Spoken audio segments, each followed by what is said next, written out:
Hello? Hello? Nah, I wasn't talking to you.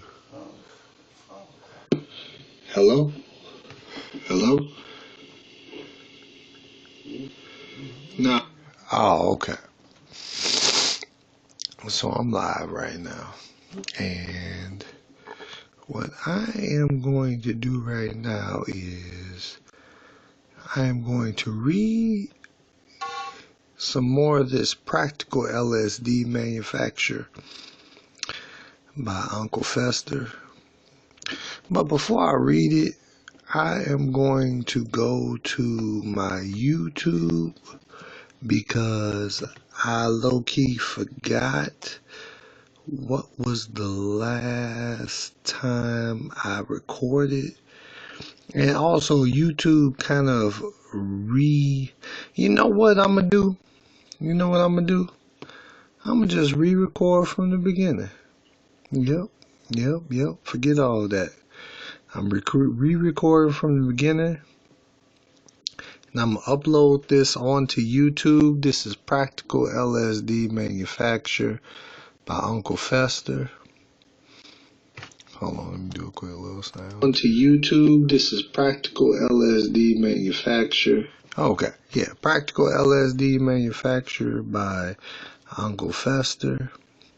And you know what? I'm going to just reread the book. Because I get a lot of comments on all the old stuff I read on YouTube from people talking about I don't know how to read. No, I do know how to read. I am very legible. No, please believe I know how to read. I just said I'm going to just reread this. And I'm going to reread it from chapter 1. And I'm going to skip the preface this time. There's really no point in going over the preface. Let's go straight to the nitty gritty. And is this chapter 1? No, this is chapter 2. Alright, well, I went a little too. Okay, here we go. LSD.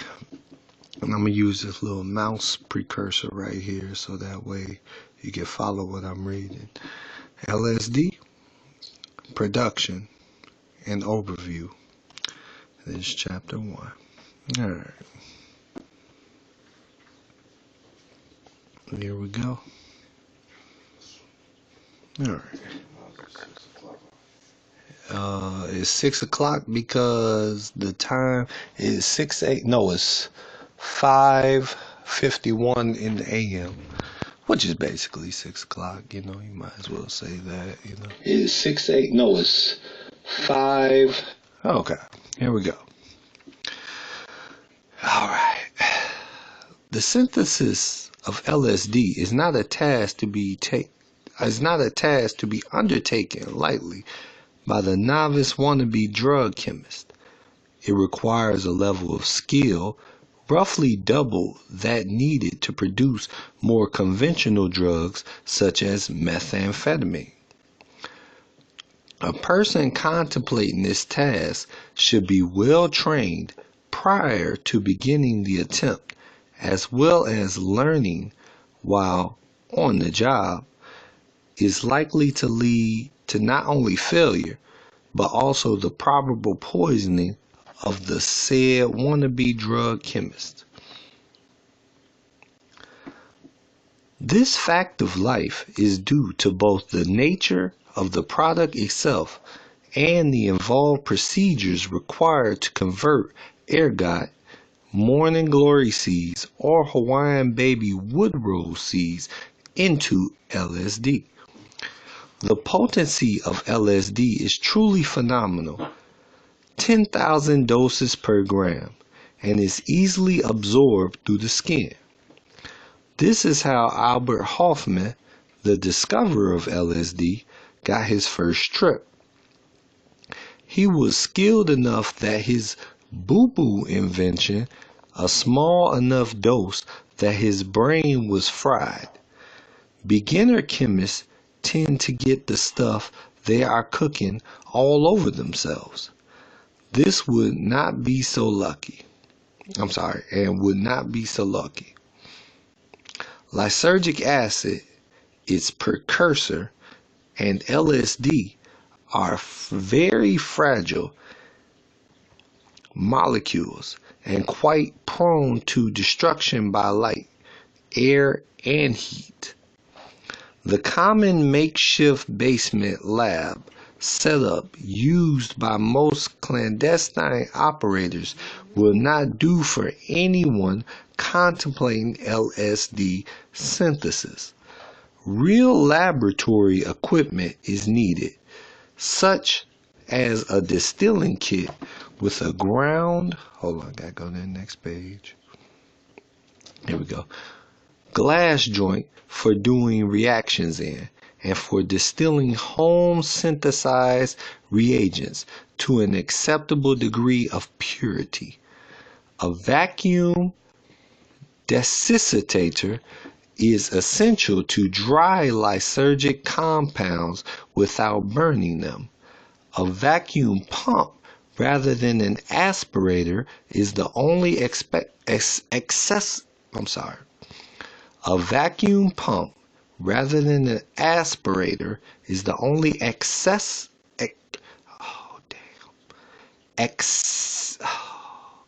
acceptable source of vacuum for this desiccator. One must be prepared to spend about $5,000 up front to equip such a lab, but the paybacks are potentially enormous if you avoid detections. See my third edition of Secrets of Methamphetamine Manufacture for many useful tips on how to obtain chemical and equipment, set up shop, and move the product without getting caught. The wise operator will never pass up the opportunity to use the 5-finger discount method, industry contacts, and waste exchange, and the surplus market to stock his or her lab. The minimum level of skill I would trust to undertake. Oh, okay, sorry, I didn't mean to do that. Ooh, I accidentally closed it, so let me just go right back. Okay, yeah, we just go. Okay, I accidentally messed up. That was an accident. Okay. Oh, we right back. Okay, we right back on the same page. Okay.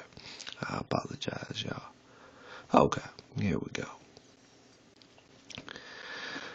The minimum level of skill I would trust to undertake this task would be at least a full year of college organic chemistry lab and a few biology courses with lab where the use of chromatography was taught to isolate biological substances from complex mixtures. Sterile culture techniques in these biology classes is a real plus if the plan is to cultivate ergot in a rye field. Long gone are the days when a guy like, how you say that? Osweiler? Osley. Okay, yeah. Osley, with only a little of training and a smart wife, could buy pure ergotine, tartarate, and all the other chemicals needed to brew legendary acids like white lightning and orange sunshine.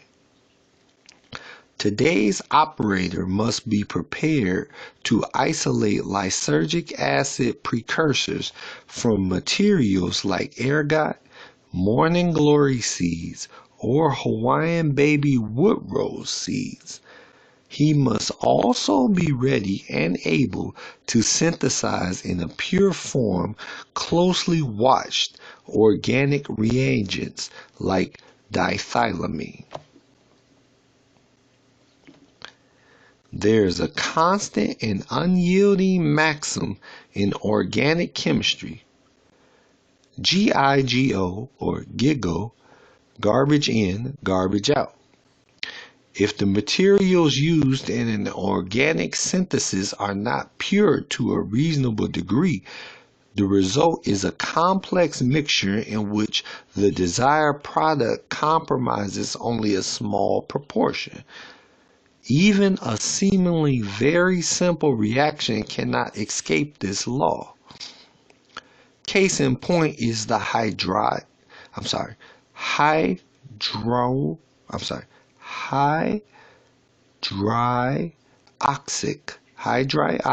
acid and the red phosphorus reduction of indifferent to methamphetamine. If in this reaction the ephedrine is not fairly free of the fillers and binders found in the stimulant pills from which it is extracted, the result at the end of the reaction is a heavy reduction in the yield of the product and the formation of a most stubborn emulsion from which the desired meth is extracted only with great difficulty.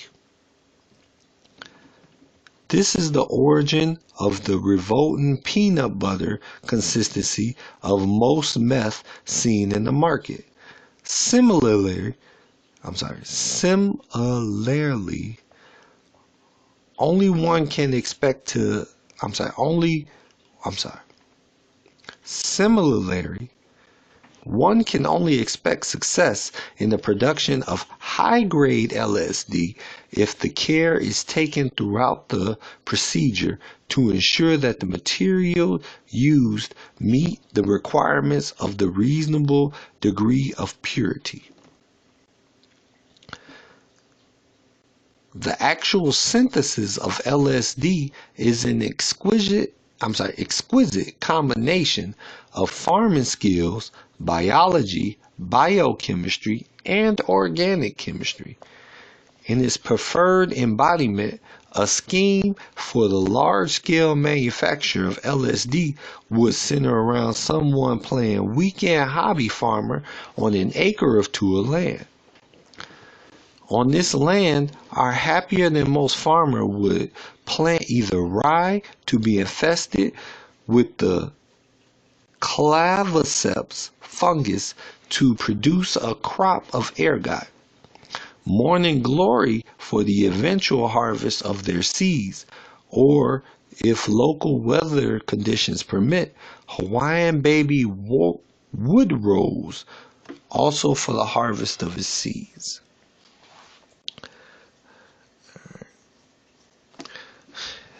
Hold on, wait a second. I gotta take a little sip of my drink real quick, just to stay in the mood real quick. Give me a second,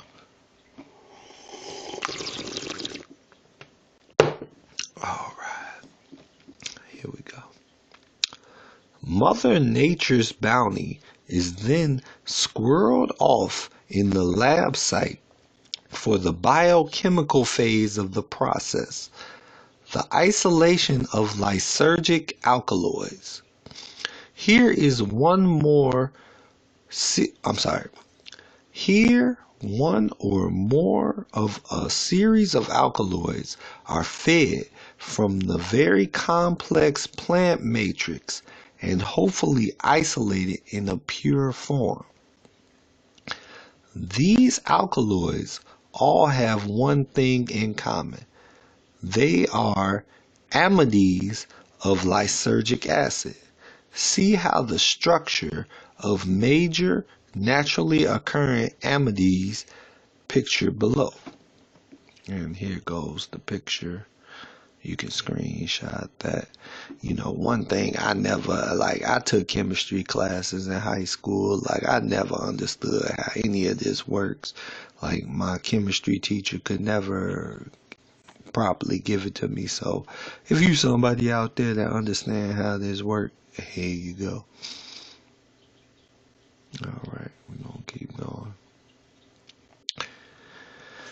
All right, they all contain the lysergic acid molecule shown below. Here's the lysergic acid. I know H is hydrogen. I know N is nitrogen. I know, what is C? I don't know what C is. I know O is oxygen. I don't know. I'm gonna just keep going. The lysergic acid molecule is the key to all known methods of LSD production. The common thread that all synthetic routes to LSD share is that the path they travel starts with the naturally occurring alkaloids. The amide linkage is stopped off to give lysergic acid, and then the lysergic acid is reacted with dithylamine to give LSD, shown below. So I'm assuming this right here, this is the LSD in its completed form. H is hydrogen, N is nitrogen. Oh, chloride. I'm sorry. Yeah, I do know that. Yeah, C is chloride. That's a CH3. I guess that's whole LSD right now. The nuts and bolts of how this is done will be explained in the succeeding chapters. Oh, okay. And there goes chapter 2 right there. So we covered chapter 1. I'm not going to read the preface. I'm uploading this video up to my YouTube immediately, like as soon as I'm done with this. But at least I did chapter 1. And for everybody that don't know, this is the reread of Practical LSD Manufacture. I get a lot of people telling me in my comments I don't know how to read. Obviously, I know how to read. It's just that this is a lot of very complicated words, and I'm learning. So here we go. Practical LSD Manufacture. Let me do a screenshot of this real quick, because this is going to be the screenshot for the video right here. Okay. Alright. Okay. And there goes chapter 1. And thank you anybody that came by and checked me out. I am out. Alright, y'all. Thank you for checking me out. Goodbye.